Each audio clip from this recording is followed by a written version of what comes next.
हां नमस्कार. आत्तापर्यंत आपण जे बघितलं होते काय होतं तर फ्लॉपी डिस्क विषयीची माहिती आपण बघितली होती. सेकंडरी स्टोरेज डिव्हाइसेस कोणते असतात त्याची माहिती घेतली होती. त्या सेकंडरी स्टोरेजमधला पहिला पार्ट म्हणजे फ्लॉपी डिस्क ते आपण घेतलं.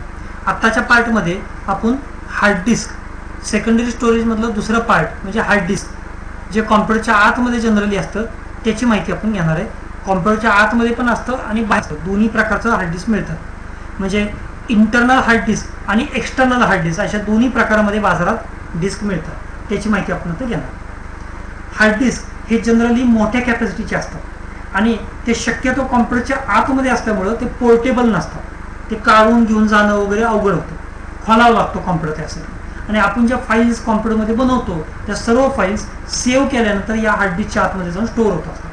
ती दिसायला कशी असते, त्याचा वेग काय असतो, ते कसं बनवलेलं असतं, त्याच्या आतलं पार्टचं नाव, पार्ट कसे, त्याचं नाव काय आतल्या पार्टचं, त्याची डिस्क कशापासून बनवली आहे, ह्या सगळ्यांची माहिती आपण आता घेणार. हार्ड डिस्क हे जर बघितलं आपण तर या टाईपमध्ये दिसते. ही हार्ड डिस्क ही वेगवेगळ्या कॅपॅसिटीमध्ये आजकाल जे हार्ड डिस्क मिळते ते 500 GB किंवा 1 TB म्हणजे 1000 GB एवढ्या कॅपॅसिटी मिळते.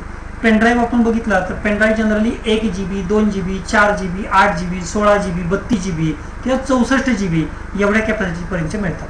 आता हार्ड डिस्क जी आहे ते 500 GB किंवा 1 TB म्हणजे 1000 GB किंवा 2 TB म्हणजे 2000 GB एवढ्या कॅपॅसिटीचे असतात आणि हे कॉम्प्युटरच्या आतमध्ये बसवलेले असतात, जोडलेले असतात. ते बाहेर काढणं, बाहेर लावणं, हे ज्याला हार्डवेअरची माहिती आहे तो काढू शकतो, लावू शकतो, तो ओळखू शकतो हे काय कसं असतं. आता ही जी हार्ड डिस्क आहे ती बऱ्यापैकी मोठी असते, बऱ्यापैकी 1 इंच किंवा 1.25 इंच जाडीची असते. आजकालच्या ज्या हार्ड डिस्क येतात त्या आणखीन लहान येतात, 1 अर्धा इंचाची वगैरे असते जाडी त्याची. आणि लांबी रुंदी जर बघितली तर सरासरी 3 इंच किंवा 4 इंचाची लांबी आणि 2.5-3 इंचाची रुंदी एवढ्या जाडीचं, आणि जो उंची अशी जाडी असते ते बऱ्यापैकी 1.25 इंच 1 इंच एवढ्या जाडीचं असतं. या टाईपमध्ये हार्ड डिस्क असते. आता ही जी काय हार्ड डिस्क आहे ती कशी असते, दिसायला काय असते ते इथं दाखवलं. याच्या आतमध्ये काय तर युजेस थिकर रिजिड मेटॅलिक प्लॅटर्स. आतमध्ये जे प्लास्टिकचे मगाचे फ्लॉपी डिस्क सांगितली ती काळ्या रंगाची डिस्क ती एकदम प्लास्टिक होती, पण इथं मेटॅलिक होती, मेटल पासून बनवलेली त्याची डिस्क असते, त्याला प्लॅटर म्हणून. अशा अनेक प्लॅटर एकावर एक ठेवले असतात. ते इथं सांगते यूज थिकर म्हणजे जाड, रिजिड म्हणजे कडक, मेटॅलिक प्लॅटर्स मेटल पासून बनवलेले प्लॅटर्सचे डिस्क असतात. that are stacked one on top of another. एकावर एक स्टॅक केलेले असतात, एकावर ठेवलेले डिस्क असतात, सगळे एकावर ठेवलेले डिस्क असतात, त्यामुळे त्याला स्टॅक केलं असं म्हणतात. डिस्क ओपन केली तर कशी दिसते ते आपण पुढे बघणार. आणि प्रत्येक जी डिस्क आहे त्या डिस्कमध्ये डेटा चांगल्या जास्तीत जास्त स्टोअर करता यावा, व्यवस्थित ऑर्गनाईज करता यावा, म्हणून प्रत्येक डिस्कला दोन्ही बाजूनं म्हणजे वरच्या आणि खालच्या दोन्ही बाजूनं त्याच्यावर गोल टॅग्स आणि उभे म्हणजे सेक्टर्स, जसं फ्लॉपीच्या बाबतीत सांगितलं होतं तसं असतं. प्रत्येक डिस्कला ट्रॅक्स आणि सेक्टर्स मध्ये त्याला डिव्हाइड केलेलं असतं. आता अनेक डिस्क एकावर एक असल्यामुळं एक डिस्क, दुसरी डिस्क, त्याच्यावर तिसरी, त्याच्यावर चौथी अशा असल्यामुळं एकावर एक डिस्क असल्यामुळं त्याला सिलेंडर्स तयार होतात असं म्हणतात. म्हणजे वरच्या डिस्कचा एक ट्रॅक, त्याच्या खालच्या डिस्कचा एक ट्रॅक, त्याच्या खालच्या डिस्कचा एक ट्रॅक. समजा एका वेळेला सगळं वर्ण बघितलं तर आपल्याला असं सिलेंडर बघितल्यासारखं वाटतं. वर्ण बघितल्यानंतर गोल असं सिलेंडर असल्यासारखं वाटतं वर्ण बघितलं, म्हणून त्याला सिलेंडर्स आहेत असं म्हणतात. तसं हार्ड डिस्कला ट्रॅक, सेक्टर यामध्ये डिव्हाइड केले, त्याला सिलेंडर मध्ये डिव्हाइड केले. ट्रॅक, सेक्टर आणि सिलेंडर याच्यामध्ये आपली हार्ड डिस्क डिव्हाइड केली असते. हार्ड डिस्क ओपन केली तर ती अशी दिसते. हार्ड डिस्क या टाईप मध्ये दिसते. त्या पार्ट्स काय काय त्याचे, तर ही जी डिस्क आहे ती इथं गोल दिसते आपल्याला डिस्क, आणि त्याचा हा हेड दिसतोय, इथं हेड दिसतोय. हेड आणि डिस्क यांच्यामध्ये थोडंसं अंतर असतं आणि हेडची जाडी खूप लहान असते, आपल्या केसा एवढी असते. हे प्लॅटर्स, त्याचा मध्ये स्पिंडल्स किंवा याच्यामुळे ती डिस्क गोल फिरू शकते, त्या मोटर जे लावले असते ते स्पिंडल होल असतो, त्यावरती डिस्क लोड केलेली असते आणि त्याच्यावरती ते सगळे बसवलेले असतात.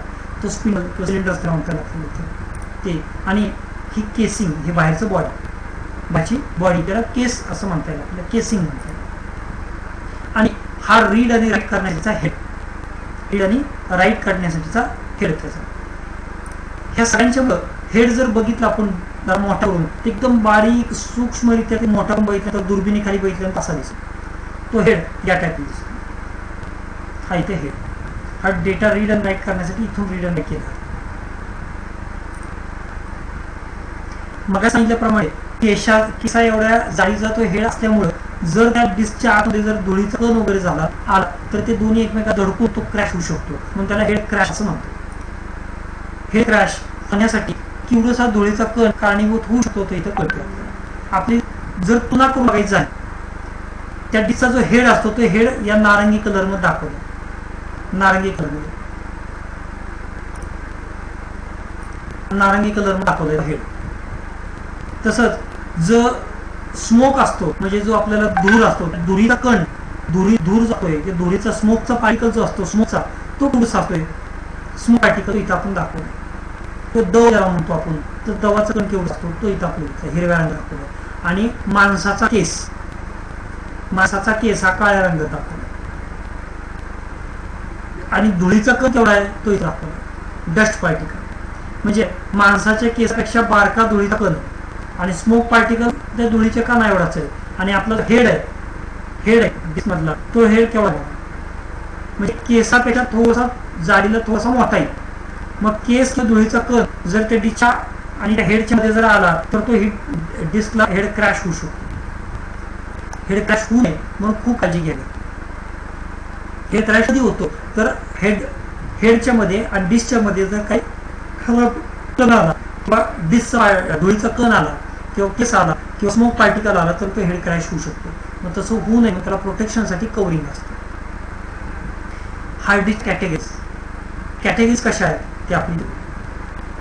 हार्ड डिस्क ह्या दोन प्रमुख प्रकारामध्ये येतात, एक म्हणजे इंटरनल, दुसरी म्हणजे एक्सटर्नल. आता इंटरनल हार्ड डिस्क हे कॉम्प्युटरच्या आतमध्ये असते आणि हार्ड डिस्क कार्ट्रिज अनेक डिस्क एकमेकाला जोडून तयार करतात. हार्ड डिस्क पॅक असतात, डिस्क कशा मोठमोठ्या डिस्क पॅक मिळतात त्याच्यामध्ये ठेवले जातात.